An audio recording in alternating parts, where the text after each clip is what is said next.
Bismillahirrahmanirrahim. Хаким өткен беруде жік дуаблажылықтың үстінен айтқанса, ол екі адет христиан миллеттен келген адет деп айтқанса. Енді мұрдору алай еседі. Біз ол жұмышланы еткен кезуде христианларча етмейбіз да, сөз үшін свечкала салмайбыз. Біз нәзет етебіз. Efendiler жиылып Құран оқуйлы. Зикірле етебіз. Садақа етебіз.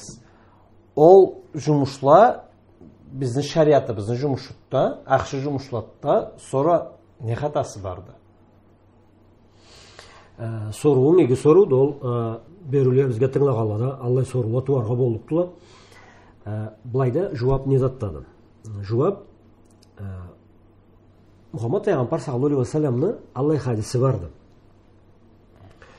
Мен амила амалан лейса алейхи амруна фахуа рад. Ким бізді бұйрығыбыз болмаған жұмышыны кім етсе де, ол ызына қайтарылықты дейді. Дінге қошақны сүне хабар барады. Біз бұйырған жұмышыны етмейсен, ол жұмыш қабыл болық түйт дейді. Бұлайда біз бұйырған кімнің үстінен хабар келі? Пайғамбар саллаллаху алейхи ва саллямның сөзіді, Аллах субханаху тағаланы пайғамбар саллаллаху алейхи ва саллямның шариатымызда болмаған, шариатымызда бұйрық келмеген жұмышны кім етсе де, ол қабыл болық түйт дейді. Аны үшін әлімле ол хадиске дағда башқа аятла аны сүннен көптілі жорық салғандыла. Адамны еткен іші не заманда қабыл болады? Жорықла барды. Мені қар еткен ішлерім қабыл болып тұрамын ма? Оғысы бір жорыққа сыйнырғам керек ме? Екі жорық барды. Бірінші жорық Аллах субханаху тағаланың разылығы үшін деп еткен. Екіншісі ол еткен жұмышын Аллаху тағаланың бұйрығына келішірге кереклісі. Аллаху тағаланың разылығы Аллаху тағаланың бұйрығына келішкен. Ма ол екі шарт бірге болсалы, еткен іші біз қабылданлық айтса. Енді соруыңа келейік. Жиктуада 52-ші күнінде, не де жыллығында, туған күнінде, өлген күнінде, қайсы күнде де болсын, біз өлгенімізді ескеріп, аңға Құран оқытабыз, аңға зикір еттіреміз, суаплығы барсын деп, анатынан садақа береміз. Har бірін енші алсақ, өлгенге Құран оқыған жараймыды? Хау жарайды, суаплығы Аллах айтса барықты. Аны үшін деп, Аллаху Тағаладан тілек еткен, аңға тілек еткен, аны ақшылығы бар мыды? Хау барды, суаплығы Аллах айтса барық мыды? Аллах айтса барықты. Садақа еткен аны сүннен, аны атынан ақшы жұмышты, суаплығы Аллах айтса барықты. Аллах har бірді енші ақшы жұмышлалла біз өлгенлерімізді атларынан Аллаға атап етерге керекли жұмышладыла. Алай. Мұхаммад пайғамбар саллаллаху алейхи ва саллямның башқа хадисі барды. Бұл хадисінде бошамағымыз ақын, шалай мұнда қошайық ортаға. Мен ташаббаха би қаумин фахуа минхум дейді. Кім қайсы қауымға ұшаса да, ол Алладан дейді. Бізні, пайғамбар Аллахың саламы аңа болсын, башқа қауымлаға, башқа діллені ақуларына ұшарыбызны сүйген ұғай, ұшамағыз деп қатылықтан айтады. Башқалаға, ұшарға еркелігіміз жоқты. Сөз үшін.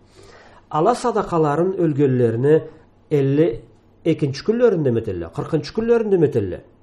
Ол Алланың қыды. Сен аны бұла кесінге байлама. Дін қауымның үстінен қапар келеді. Біз дін қауым үстіне айтамыз. Біздің ала бұла ішіміз жоқты. Біздің кесі, біздің шариатымыз барды. Аллах субханаху тағаланың бұйрықлары барды. Аллаху тағаланың бұйрығын кесіні,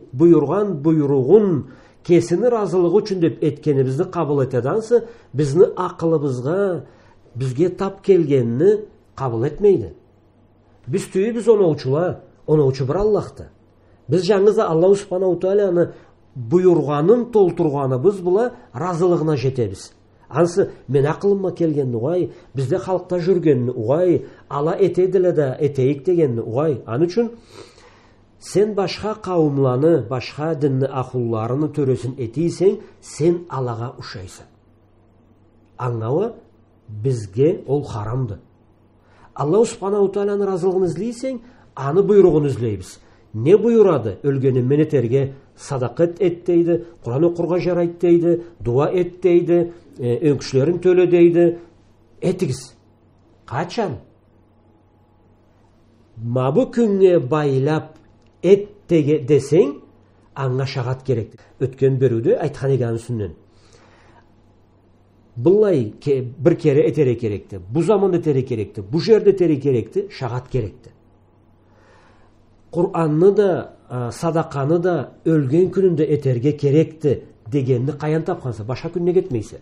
Өлген күнінде не кетесе, байрым еңгірде не кетесе, ол күнге байлағаныңа шағат керекті. Бар мы шағат өлген күнінде ескерге керек бізде? Жоқты. Туған күнінде ескерге керек деп шағат бар мыды? Жоқты. Жүк туа тері керек деп бар мы шағат? Жоқты. Аны үшін ол садақа, ол ақшы, Аллаху Тағала сүйген жұмышланы да ол жарамаған күллі біле байлап етсең, сені ішің барысы да исраф болып кетеді. Ол ақшы ішлеріңі сен ысрафлыққа иесінек дегенде күн біле байлағанса. Күн біле байларға сен шағатың жоқты. Аны үшін Құранда оқу, садақа да бер, тілек те ет, ақшы жұмышлы ет, өлгенің үшін умрада қыл, хажда қыл, қалай ақшылыға тілейсең, ет ызынан. Күн біле байлама, жер біле байлама. Аллаху Тағала байламайса, күн біле, жер біле, сені байларға еркелігің жоқты. Қачан тап түшсе де, ол күн садақа бересе, қачан тап түшсе, аны үшін умра қыласа, хадж қыласа, аны үшін Құран оқыса, қачан тап түштейсе де, қачан есіңе түштейсе де, еттің Аллах Субханаху Тағаладан суаплығын ұмыт етесе. Жауап бер алған есем, қысқа айтқан заманда алайрақты. Енді хаким бұлай сору туғанды. Ол жұмышланды еткен кезуде Хо күнге да байламасақ, efendileni çakırıp, o жұмышны Allah'a ettirgen, ol түзмүді. Ol men et almazlık efendi nezet etedi Allah verir. Ol ençi men bilmegen duamı okuydu. Jik duanın bir kesin duası vardı deb aytты Allah. O duanı sıyın bek kötüröyle ol kelgen efendile ma nezattı ol. Енді бұлайда біраз ауыр соруыны қозғалғанса, алаяңға жауап бермей жарарлық түйілді. Эфенділі, имамла дейік ол жұмысқа қатышқалла. Енді имам деген заманда біз имам кімді? Имам Keçkilik adamla anlarça. Milleti bizde 3 söz öğlenadı. İmam, efendi, mulla. Ol bir adam mıdır? Oğlasa 3 türlü adam var mulla. Енді ол бір адамға да айтылынады, башқаларға да айтылады. Енді имам кімді? Имам ол адамланы алында сүйеліп намаз еттірген, азыбла, андан sonra диллеріне үйреткен, Аллах Субханаху Тағаланы шериатын аңлатқан, үйреткен, аланы Аллахның жолында алға елткен адамды, алларында сүйелген. Efendi, ол имамны үсіннен барады, имамға айтылынған сөз, енді ол түрк сөзді, efendi, ол сыйланған, ол сыйнамыс беріп айтылынған, ол Османлының заманында көчіп қалған, кірген сөзді бізге. Efendi, сыйнамысы болған деген. Мулла, ол орыслудан келген сөз, ол да имамлық етіп айланған. Үшін үтісі де бірттесек, жаңылық түйбіз. Жұмышы неді имамны? Жұмышы ол Аллах Субханаху Тағаланың шериатын адамлаға жеттірген. Кесі ilmu алғанды адамлаға жеттіреді. Аманатны, Аллах Субханаху Тағаланың аманатын халыққа жеттіреді. Бұлайда, сен имамса деп, мен сені адамым ауышса чақырисем. Маңа мені ilmum жетмейді. Хардатқа мен абдес ала білеме, намаз ете білеме, бір құллықларымы, борçlarımı толтыра білеме, алай харзатны ол уақытшықларын біліп тұра алмайма. Мен қалай айтайым, ішім башқа, жұмышым башқа, бұсырманма, құллығым өтеме, алай сені ilmum бар деп, мен сені чақырама. Сен маңа үйрет, қалай айтайым, не болайым деп имамны чақырдым. Көгіссін, мұным аблайет, мұным аблайет, мұным аблайет деп. мен сен Аллахны аманатын маңа түз керектісіше жеттіріксе деп, мен аңа ышанып тұрма. Сені келесе де маңа бір жұмышны Аллах бұйырғанша еттің, екінші жұмышны дүние қошақлық еттің, жіп туамды еттірдің, анды еттірдің, мұнды еттірдің, кесінде басшылық еттің, мен сен мені Аллахны жолында елтесе деп саңа аузым açып тұрама шанып, сені маңа сатқышылық етесе. Нек? Ол еттірген затларың дінде бар мұла? Шариатта бар мұ дол?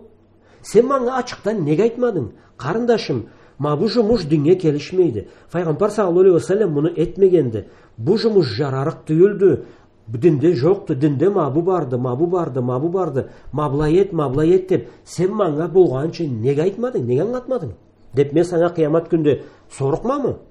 Сорықма, үстіне де қошып сорықма дегенде, сен сатқышылық еткенсі.